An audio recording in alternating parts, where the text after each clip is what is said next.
Jean-François Noubel. Bonjour. C'est la première fois qu'on vous accueille dans les studios de l'Institut.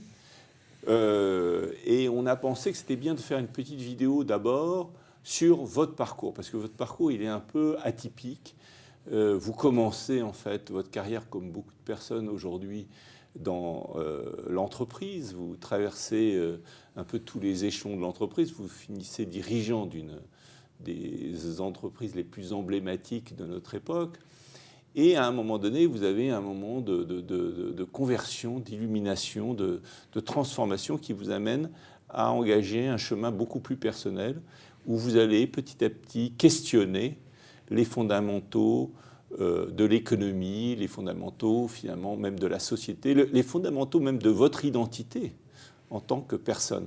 Alors on parlera un peu de tout ça dans toute une série de vidéos qu'on va faire sur des sujets plus précis, mais déjà ce parcours de vie, pourquoi ce parcours de vie et quelles ont été les grandes étapes, donc de manière très courte, les grandes étapes de cette transformation. Je crois que déjà, j'ai peut-être un parcours de vie même un peu plus chaotique que ce que vous avez décrit, parce que oui, j'ai commencé dans les années 80 comme un jeune créant des startups. Et pour arriver finalement dans une époque où un jeune qui crée une start-up, il n'y avait pas le mot start-up, jamais une banque n'aurait misé un copec sur un jeune de 19 ou 20 ans, et j'évoluais déjà dans des nouvelles technologies. Mais moi, je n'avais pas aussi assez vécu mon aventure personnelle, et finalement, j'ai largué tout ça à l'âge de 20 ans, 21 ans, pour vraiment partir à l'aventure. Et je me retrouve assez bien dans le personnage de Candide, de Voltaire, qui finalement part à l'aventure, vit des tas de trucs, essaie des tas de trucs, ça ne marche pas, il provoque des catastrophes, il apprend. Il y a une recherche sincère finalement dans tout ce parcours très initiatique et chaotique.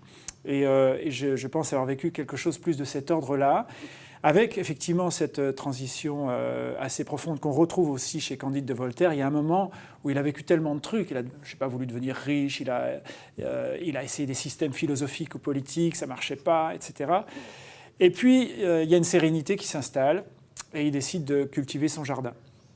Évidemment, son jardin intérieur, son être, où que cela mène, et il n'y a pas d'attente de résultats.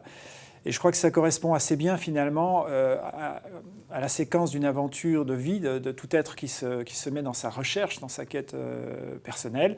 Voilà, après, pour moi, il y a des aspects peut-être plus anecdotiques où oui, j'ai quitté effectivement après l'entreprise, j'ai fait des tas de choses différentes, des tas de métiers différents. J'ai vécu dans les rues de New York, j'ai exercé le métier de cascadeur pendant plusieurs années. Les arts martiaux ont constitué mon fil directeur. J'ai fait de la prison aussi, donc j'ai touché aussi le fond de ma misère 2 fois.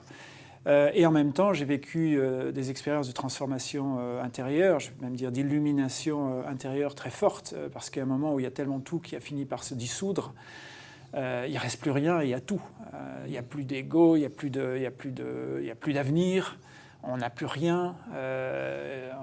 Voilà, il n'y a tellement plus rien qu'il y a tout. Donc j'ai vécu des expériences fortes que je pense j'ai attirées à moi. Maintenant, si je regarde rétrospectivement, je ne vois rien qui nous arrive par hasard. Je pense qu'on attire tous d'une façon ou d'une autre ce qui nous arrive.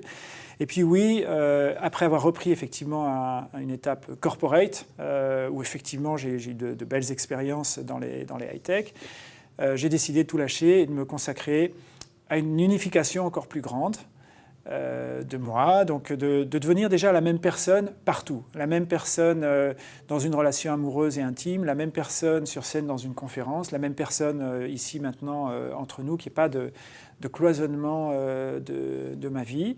Et puis ça a généré ensuite effectivement des tas d'étapes d'apprentissage.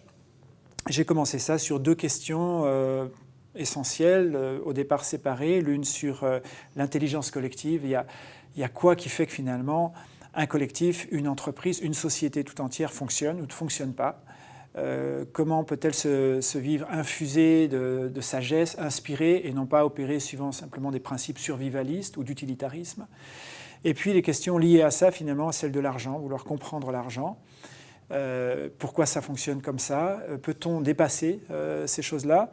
Et ça m'a amené, dans ces questions un petit peu externes et de recherche et de chercheurs, ça m'a amené aussi à des étapes personnelles, de transformation et de faire finalement de moi-même aussi mon propre laboratoire d'expérience. Voilà, donc avec une approche très empirique aussi.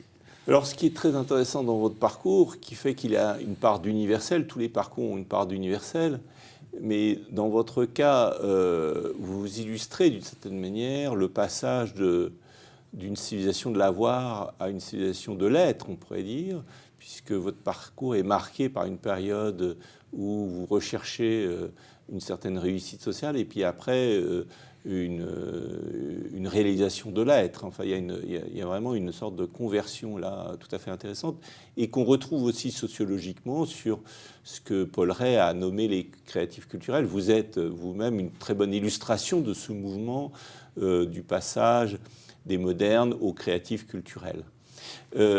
Qu'est-ce qui vous semble aujourd'hui absolument essentiel de comprendre sur justement cette création de culture? Quels sont les éléments essentiels qui vont faire qu'on va changer de culture?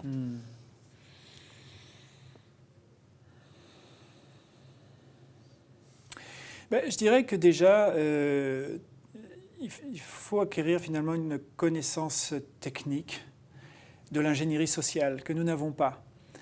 Et je ne confonds pas ça avec la politique, par exemple. La politique, elle fait finalement des assemblages dans un monde assez classique ou dépassé, qui ne questionne pas finalement les fondamentaux des structures sociales. Donc ça veut dire notamment bien connaître l'intelligence collective, savoir les universels, les différentes formes d'intelligence collective qui existent dans la nature, et bien sûr chez l'humain. Et déjà, ça commence à nous donner une perspective méta, je dirais à un niveau beaucoup plus vaste que la politique politicienne.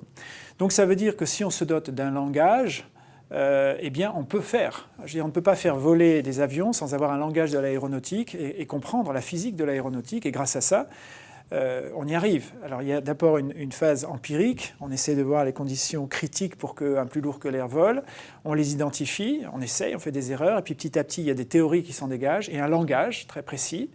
Eh bien je crois que la même chose se produit aujourd'hui, de comprendre à un niveau plus vaste finalement comment la conscience construit, crée des formes dans la nature, mais aussi crée des formes dans les sociétés. Et là, l'intelligence collective nous offre un langage très intéressant qui inclut, bien entendu, la sociologie, l'économie, etc. Ça nous amène dans quelque chose de beaucoup plus inclusif, on va dire, de tout ça. Ensuite... Pour ça, on va l'explorer un peu dans les prochaines vidéos. Donc, je vous remercie pour cette première petite vidéo d'introduction et on va explorer justement ces différentes formes d'intelligence collective dans les prochaines vidéos. Merci beaucoup, Jean-François. Avec plaisir.